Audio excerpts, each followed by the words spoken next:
So how's life been the past few months? The last few months have been tiring.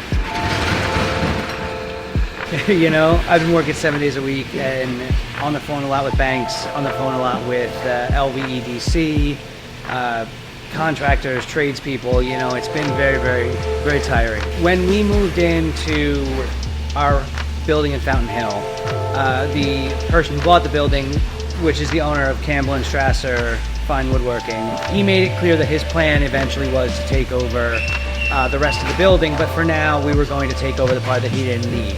So when we signed our second term of a 3-year lease, he gave me notice. His 3-year plan was to move into the rest of the building. So in that time, you know, COVID was still pretty hot and heavy, and nothing made a whole lot of sense. Everybody didn't know when the bottom was going to fall out. In the past, I think probably the past year and a half, I started getting more serious about looking, and rent was as much as a mortgage would be or more.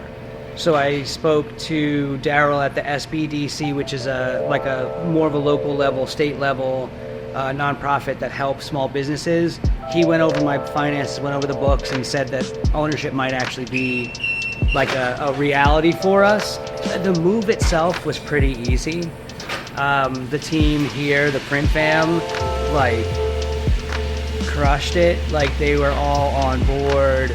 They were enthusiastic, might be a stretch, but they were with it. They showed up, you know. And so the move itself wasn't really all that bad. I mean, it was long days and heavy lifting and a lot of stress, and you know, I think far more difficult was the pre-move stuff, making sure that the building was done, because we did a lot of renovations on the building. We cut a hole in the side, we put new flooring in, overhead garage door, reran electric for the entire building.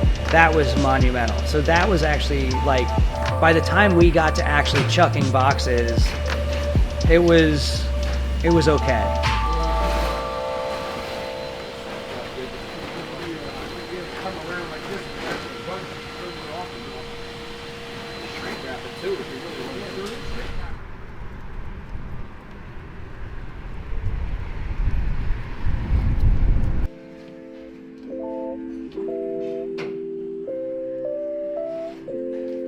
So the building, the reality was we were looking for a certain square footage, and I knew what I could afford. And this was the building that came closest to that Venn diagram overlap of big enough and cheap enough. Because really this building was a little bit smaller than I had envisioned as like the minimum square footage.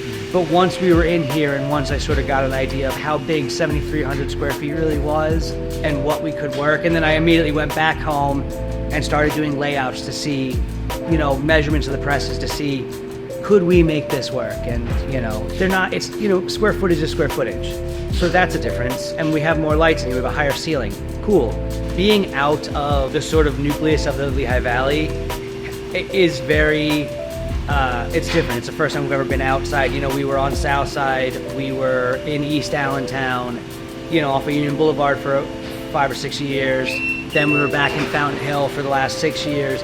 So this is the furthest we've ever been away from home, which is interesting and a little scary, but also exciting because, you know, we can do something new here. And I know that Bath is still pretty close to the valley and all the main roads in the valley come up here. So I'm confident that it'll be a good thing, but it's definitely a little, you know, it's a little anxiety inducing to be that far from home for the first time, you know?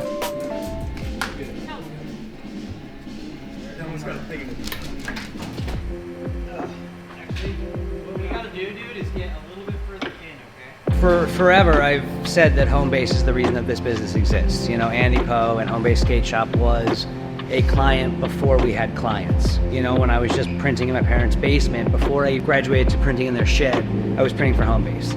And so when we first moved to the South Side shop that we had a cup of coffee in, I printed Homebase stuff first there, and then we went to East Allentown. The first thing we printed was Homebase. Fountain Hill, the first thing we printed was Homebase. So this time, I decided to break tradition, really just because there's a record label from Boston called Counterintuitive, that's been really, really good to us the last couple of years. And he asked, he said he wanted to be the first thing that we printed in the shop. And so I thought, you know what? Andy would be okay with this, and Homebase would be okay with this, and I think that it fit the tradition of like the numbers that Counterintuitive has done with us the last few years, and the unwavering support that Jake has shown us. That's the owner of Counterintuitive. He's such a friend to LVAC that it felt, even though it wasn't a Homebase shirt, it felt in the tradition of worth breaking the tradition to do something new.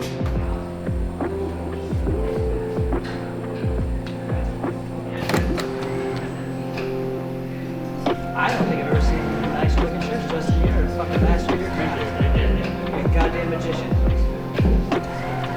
This became my real job just, I think, about 15, maybe just shy of, maybe 2010, 2011. So like shy of 15 years ago. The next 15 years is just getting better at what we've been getting better at for the last 15 years. Try to improve the quality of life for everybody here. Try to improve the quality of product that we put out, while also making sure the bank doesn't take this building from me.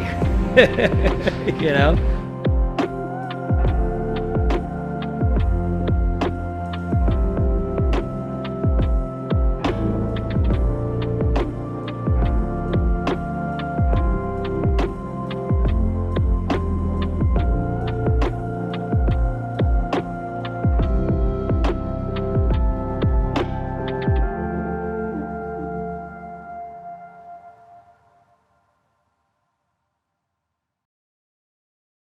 Perfect. Yeah, and if you had to think about the next 15 years, what does that kind of look like for you? I'll be dead.